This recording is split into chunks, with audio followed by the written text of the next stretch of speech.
Halo guys, Assalamualaikum warahmatullahi wabarakatuh. Terima kasih buat kalian semua yang udah klik video ini. Dan selamat datang kembali di channel ini, di mana channel ini akan memberikan informasi-informasi menarik, unik, inspiratif, dan tentunya juga mudah-mudahan bermanfaat.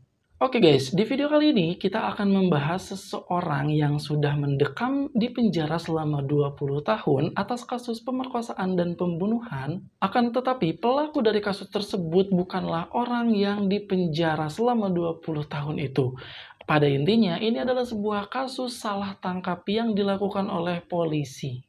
Lalu bagaimanakah kejadian ini bisa terjadi? Kenapa polisi sampai salah tangkap orang yang tidak pernah melakukan kejahatan sama sekali? Oke guys, daripada penasaran, kita langsung saja ke pembahasannya. Ini dia, check it out.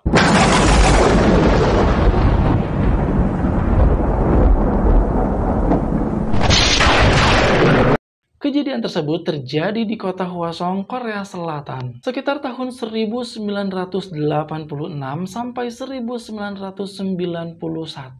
Yang dimana pada waktu itu ada sekitar beberapa kasus pembunuhan yang terjadi di kota tersebut. Jadi sebenarnya kota Hwaseong ini dekat sekali dengan kota Seoul, yaitu ibu kotanya Korea Selatan. Namun pada waktu itu emang kota Hwaseong belum seperti sekarang ini, jadi masih dalam keadaan sebuah pedesaan yang belum ramai seperti saat ini. Dan orang yang ditangkap tersebut yaitu bernama Yoon Sung Yoo. Diperkirakan ada 8 kasus pembunuhan pada waktu itu. Dan di kasus yang pertama, kedua, ketiga, sampai ketujuh, sebenarnya Yoon ini juga mendengar berita tersebut dan juga sangat menyayangkan akan adanya hal itu. Dan pada waktu itu juga ada beberapa himbauan dari pemerintah setempat bahwa untuk berhati-hati kepada orang-orang yang emang punya aktivitas seperti bekerja, sekolah, agar berhati-hati ketika pulang pada malam hari karena sudah terjadi beberapa kali kasus pembunuhan dan juga pemerkosaan.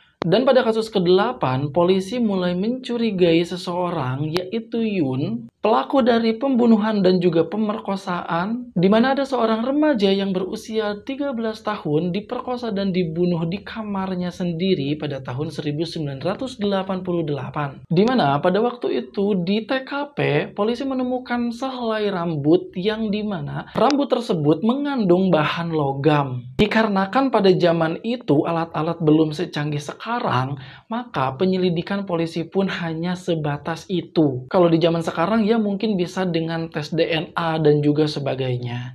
Namun pada waktu itu hanya sebatas perkiraan polisi saja. Dan kebetulan Yoon ini bekerja di salah satu perusahaan ataupun pabrik logam. Jadi kepolisian pada waktu itu memeriksa seluruh karyawan yang bekerja di pabrik tersebut. Namun entah kenapa Yoon ini menjadi satu-satunya orang yang menjadi tersangka pada waktu itu. Dan Yoon ini didakwa hukuman penjara seumur hidup. Lalu kenapa sebenarnya si Yoon ini bisa menjadi tersangka?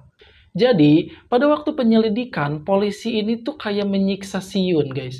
Jadi, si Yoon ini sampai tidak tidur 3 hari 3 malam dalam proses penyelidikannya. Pokoknya pada waktu itu ketika si Yoon ini udah capek dan mau tidur, polisi langsung menendangnya agar si Yoon ini tidak tidur. Dan mungkin karena saking dia lelahnya dan juga mungkin kurang tidur itu, si Yoon ini emang mengatakan bahwa dirinya ini mengakui atas apa yang tidak pernah ia lakukan sama sekali. Dan mungkin karena emang lelah gitu jadi kayak omongannya itu ngasal, tapi ya udahlah yang penting saya bisa tidur dan penderitanya ini segera berakhir gitu loh. Namun setelah 20 tahun menjadi narapidana, penyelidikan berhasil membuktikan bahwa bukan Yoon orang yang melakukan pembunuhan dan pemerkosaan tersebut. Dalam pengadilan juga terungkap selama ini Yoon disiksa oleh polisi dan mereka telah melakukan kegagalan penyelidikan. Ia dinyatakan tidak bersalah dalam pengadilan ulang di kota Suwon. Selama 20 tahun, ia menjalani hukuman yang tidak sah, kejahatan yang tidak bisa dibuktikan sama sekali.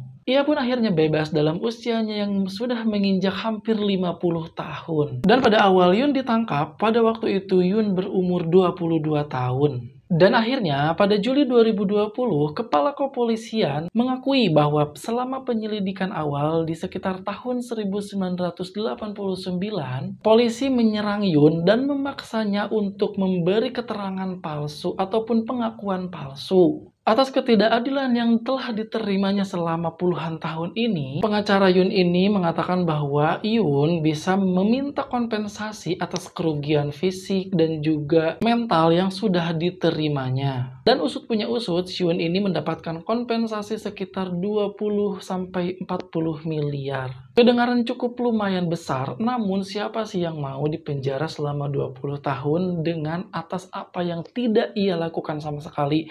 Udah namanya tercoreng, dia juga mentalnya juga terganggu dan juga sebagainya. Dari hasil penyelidikan, tersangka dari pembunuhan gadis 13 tahun dan 9 orang lainnya, dia adalah Lee Chun Jae. Pengakuan itu disampaikan oleh Lee pada bulan September 2020.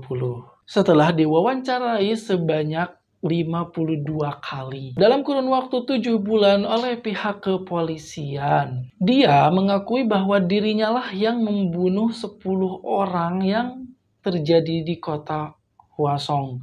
Dan bahkan ada 4 lagi pembunuhan yang lainnya yang tidak diketahui sebelumnya. Bahkan, si Lee ini tidak tahu kenapa dia ini tidak menjadi tersangka pada awal penyelidikan. Padahal pada waktu itu, si Lee ini juga lagi diintegrasi oleh polisi karena emang si Lee ini mempunyai jam tangan dari salah satu korban. Oke guys, dan mungkin itu saja video kali ini dan mudah-mudahan kita mendapatkan sebuah pelajaran dari setiap kejadian.